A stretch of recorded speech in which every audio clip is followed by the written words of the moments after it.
Hello friend, कैसे हैं आप लोग। मेरा नाम है कृति साय।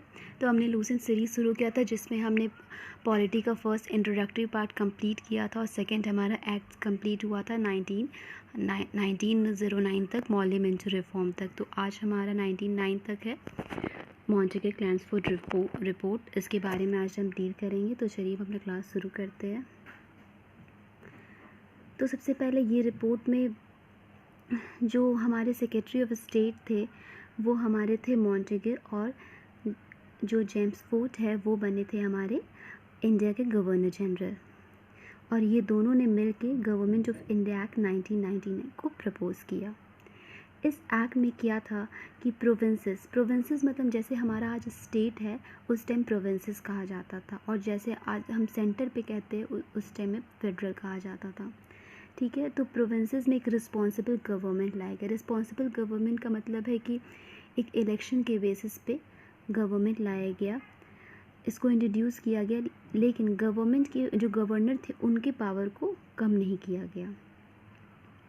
और फिर क्या किया, जो प्रोविंसेस में है वो डायरकी लाया गया। डायरकी मतलब डुअल गवर्नमेंट, मतलब हमारे जैसे कि एक स्टेट में दो सरकार चल रही है, कुछ सब्जेक्ट हमारे एक सरकार के पास है, कुछ दूसरा है, तो ये डुअल सिस्टम लाया गया, जो कि हालांकि वो बाद में अनसक्सेसफुल रहा और वो हट गया था।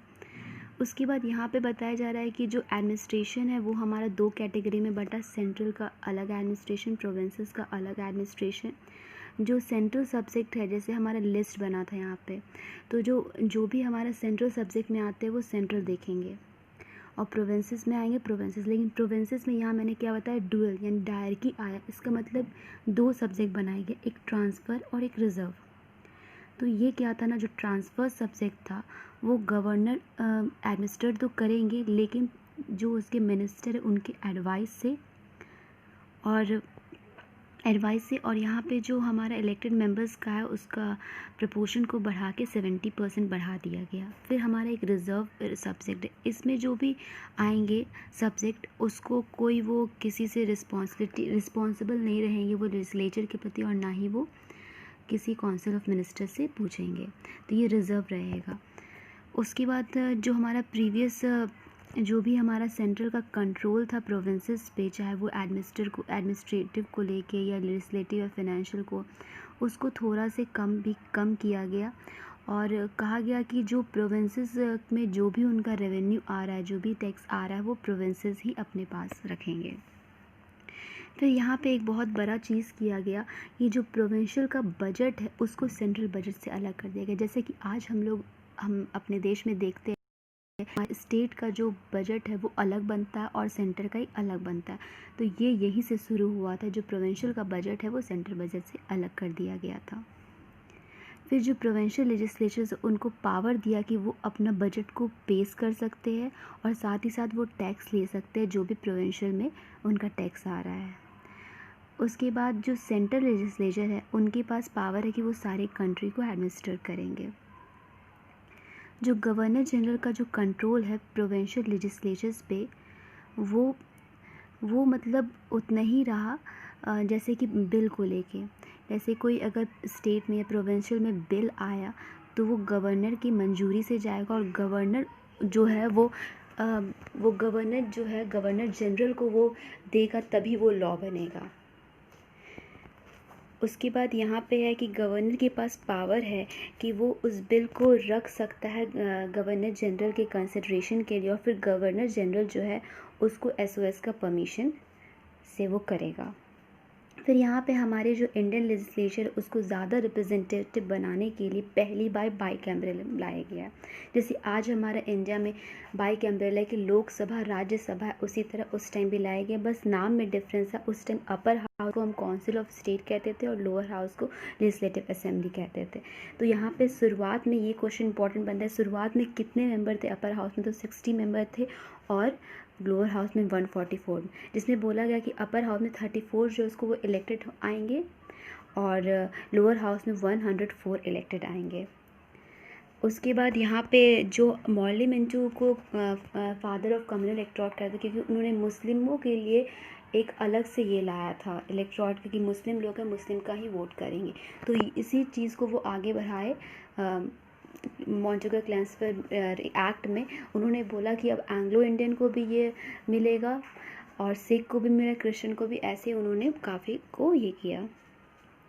उसके बाद यहाँ पे गवर्नर जनरल का कुछ पावर है सेंट्रल लेजिस्लेचर को लेके कि कोई भी अगर बिल इंट्रोड्यूस हो रहा है तो उनके रिकमेंडेशन के बिना ही वो आगे लॉ बनेगा। उसके बाद यहाँ पे लिखा हुआ है कि उनके पास पावर है कि वो वीटो का यूज़ करें। जैसे आज भी हमारा वीटो है, पॉकेट वीटो, और भी बहुत सारे वीटो होते हैं जो कि मैं आपको आगे अच्छे से डिटेल में लक्ष्मीकांत पे डील करूँगी।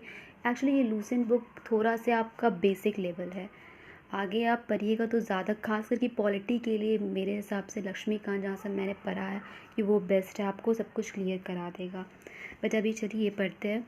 तो गवर्नर जनरल के पास वीटो पावर है कि वो चाहे तो वो उसको वो क्राउन के कंसिडरेशन के लिए रख सकते हैं या फिर वो चाहे तो वो पास कर सकते हैं, ये उनके पास पावर है।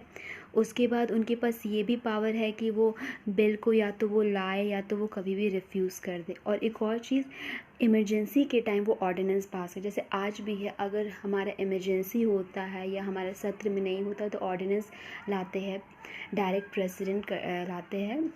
तो ये चीज़ उस टाइम से ही शुरू हुआ है कि हाँ इमरजेंसी होगा तो उनके पास पावर है कि वो ऑर्डिनेंस को जारी कर सकते हैं। तो ये हमारा 1919 का एक्ट था जो कि ख़त्म हुआ। अब हम साइमन कमीशन की ओर बढ़ते हैं। तो साइमन कमीशन बेसिकली ये क्यों आया था,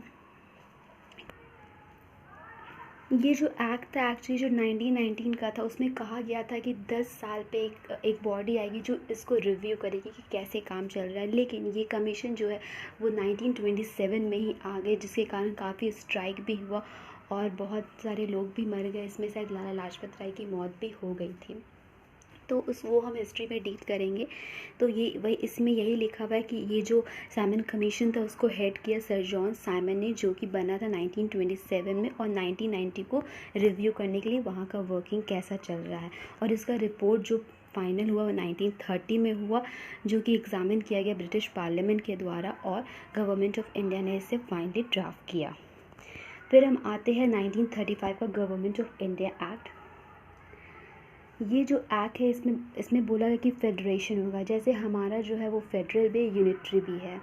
तो फेडरल मतलब कि हमारे सेंटर के पास भी पावर है, हमारे स्टेट के पास भी पावर है। तो यही बोला गया कि फेडरेशन हो गया, एक प्रोविंशियल और इंडियन स्टेट जो है as a unit, single unit रहेगा, उनके पास अपना अपना पावर रहेगा। और ये ऑप्शनल कर दिया कि अगर कोई इंडियन स्टेट चाहे तो वो ज्वाइन करे और चाहे तो नहीं भी ज्वाइन करे, तो फिर ये फेडरेशन जो है नहीं होगा। फिर एक्ट जो है, इस एक्ट में बोला गया कि जो लेजिस्लेटिव पावर है वो सेंट्रल और प्रोविंसेस के बीच में डिवाइड रहेगा, और एग्जीक्यूटिव जो प्रोविंसेस का जो एग्जीक्यूटिव अथॉरिटी है वो गवर्नर के पास रहेगा क्राउन के बिहाफ में। लेकिन हाँ ये मतलब गवर्नर जनरल के सबऑर्डिनेट नहीं रहेंगे, ये डायरेक्टली क्राउन के रहेंगे। गवर्नर जो है जो भी एक्ट है वो अपने मिनिस्टर्स के साथ वो सलाह मशवरा से वो करेंगे। और कोई भी अगर कोई सर्टेन मैटर है जिसमें अगर वो चाहे गवर्नर तो वो अपना पावर यूज़ कर सकते हैं बिना मिनिस्ट्री के एडवाइस के बिना, लेकिन उन्हें गवर्नर जनरल और एसओएस का कंट्रोल और डायरेक्शन लेना पड़ेगा। फिर जो सेंटर का एग्जीक्यूटिव अथॉरिटी है वो गवर्नर जनरल के पास रहेगा क्राउन के बिहाफ में। और फिर यहाँ पे लिखा है जो काउंसिल ऑफ मिनिस्टर है, काउंसिलर्स, वो कहा गया था कि वो अपॉइंट किए जाएंगे लेजिस्लेचर के द्वारा, लेकिन ये नहीं किया गया था बाद में। उसके बाद बोला गया जो सेंट्रल लेजिस्लेचर है उसमें बाईकैमरलिज्म रहेगा, जो कि मैंने आपको इसके पहले बताया था कि दो। और फिर bicameralism in the federal assembly और काउंसिल ऑफ स्टेट। फिर कहा गया कि जो 6 प्रोविंस मतलब 6 स्टेट है उसमें बाईकैमरल रहेगा, यानी कि क्या नाम रहेगा, लेजिस्लेटिव असेंबली, लेजिस्लेटिव काउंसिल जो आज भी है, लेकिन कुछ जो नहीं चाहते हैं वो यूनिकैमरल भी रह सकता है। तो आज का मेरा आपके लिए क्वेश्चन है कि आप मुझे बताइए कौन कौन स्टेट में अभी बाईकैमरल है। तो चलिए आपके लिए भी कुछ काम दे देती हूँ मैं, तो प्लीज़ अगर आपको पता है तो प्लीज़ कमेंट कीजिए।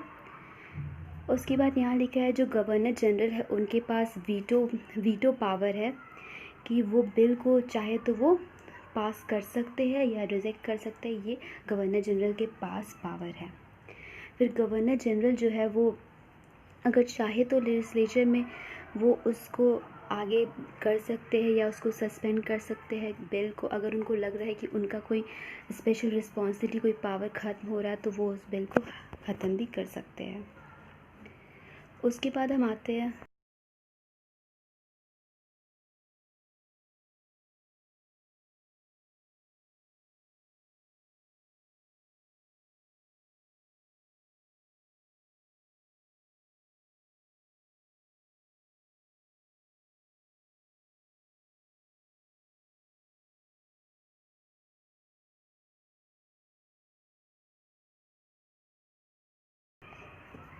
गवर्नर जनरल है, उनके पास इंडिपेंडेंट पावर है लेजिस्लेशन में। और साथ ही साथ अगर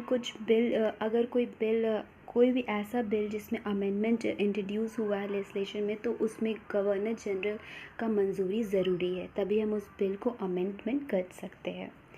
उसके बाद यहाँ पे बताया गया है, जैसे हमारा 3 लिस्ट है, central list, concurrent list, state list, उसी तरह यहाँ पे 1935 के एक्ट में यही लिस्ट लाया गया था जो कि आज हम फॉलो करते हैं।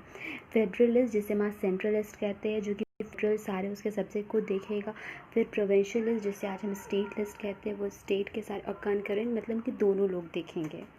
उसके गवर्नर जनरल के पास पावर है कि वो फेडरल यानी सेंट्रल और स्टेट दोनों का कोई अगर ऐसा मैटर्स हो तो वो उसको इनेक्ट कर सकता है लॉ, और चाहे तो नहीं भी कर सकता है। फिर जो डोमिनियन स्टेटस जो कि प्रॉमिस किया गया था सैमन कमीशन की तरह कि डोमिनियन स्टेटस मिलेगा 1929 में, उसको नहीं किया गया। तो यहाँ डोमिनियन स्टेटस का मतलब बेसिकली होता है कि एक सेमी इंडिपेंडेंट, तुम्हें इंडिपेंडेंस है लेकिन पूरी तरीके से नहीं। तुम्हारा रूल्स रेगुलेशन इंडियंस की द्वारा डिसाइड होगा, लेकिन कुछ कुछ जैसे हमारा डिफेंस हो गया, कम्युनिकेशन हो गया, फाइनेंस हो गया, ये सब चीज़ में इंडिया को नहीं मिला था। तो ये एक तरह का डोमिनेंस, तो ये वर्ड जो है हमारे पॉलिटी में बहुत बार यूज़ होता है। तो आप समझ लीजिए डोमिनेंट स्टेट का मतलब सेमी इंडिपेंडेंट, पूरी तरीके से। लेकिन यहाँ पे अब हम जो है वो फुल इंडिपेंडेंस चाह रहे हैं। उसके बाद हम क्रिप्स मिशन के बारे में आते हैं। क्रिप्स मिशन जो है मार्च 1942 में आया था सर स्टफोर्ड क्रिप्स के द्वारा, जो कि एक ब्रिटिश कैबिनेट के मिनिस्टर्स थे, और ये ब्रिटिश गवर्नमेंट के प्रपोजल से ये ड्राफ्ट हुआ था। ये जो सेकेंड वर्ल्ड वॉर का ख़त्म हुआ था, उसके बाद कांग्रेस और मुस्लिम लीग ने एक्सेप्ट किया इस प्रपोज़ल को। इस प्रपोज़ल के हिसाब से कहा गया कि जो हमारे इंडिया का एक कॉन्स्टिट्यूशन बनेगा, जो कि कॉन्स्टिट्यूंट असेंबली बनाएगा, उसमें इंडियंस मेंबर होंगे, इलेक्ट करके आएंगे इंडियंस मेंबर, और वो लोग बनाएंगे हमारा कॉन्स्टिट्यूशन। और कॉन्स्टिट्यूशन जो है वो हमें डोमिनियन स्टेटस देगा। उसके बाद यहाँ पे कहा गया कि यहाँ पे जो होगा एक इंडियन यूनियंस होगा, जो कि सारे स्टेट को जोड़ के रखेगा। एक सेंटर होगा जो कि सारे स्टेट के अंदर होगा, मतलब सेंटर के अंदर सारे स्टेट होंगे। फिर बोला गया अगर कोई भी अगर प्रोविंसेस चाहता है कि वो नहीं इस कॉन्स्टिट्यूशन का है, तो वो उनका सेपरेट कॉन्स्टिट्यूशन वो बना सकते हैं, ये कहा गया। उसके बाद हम कैबिनेट मिशन प्लान को पढ़ते। ये जो है वो मार्च 1946 में आया था। लॉर्ड इटली ने कैबिनेट मिशन को भेजा था, जिसमें 3 मेंबर थे। ये भी आपके इंपॉर्टेंट ही क्वेश्चन है।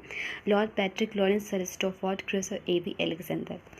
इसका जो ऑब्जेक्ट था, मेन जो मिशन का था, कि अब इंडिया को इंडिपेंडेंस जल्द से जल्द देना है और उनका कॉन्स्टिट्यूंट असेंबली फॉर्म हो, ताकि वो अपना कॉन्स्टिट्यूशन बनाए और किस तरह देश चलेगा।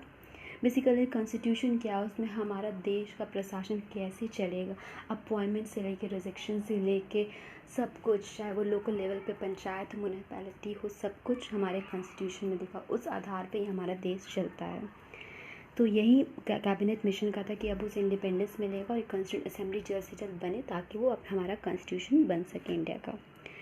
कैबिनेट मिशन के फिर यहाँ पे बोला गया कि जो इसके पहले क्रिप्स मिशन में कहा गया कि जो अगर नहीं चाहते हैं कॉन्स्टिट्यूशन बनाना तो वो अपना कर ले, लेकिन अलग कर ले। लेकिन इसमें बोला गया कि नहीं, वो अलग नहीं कर सकते, एक ही में आना है। और कोई जो सेपरेट बोला गया, मुस्लिम लोगों ने बोला कि सेपरेट हमें स्टेट चाहिए, तो वो इसमें बोला गया नहीं, ऐसा नहीं होगा।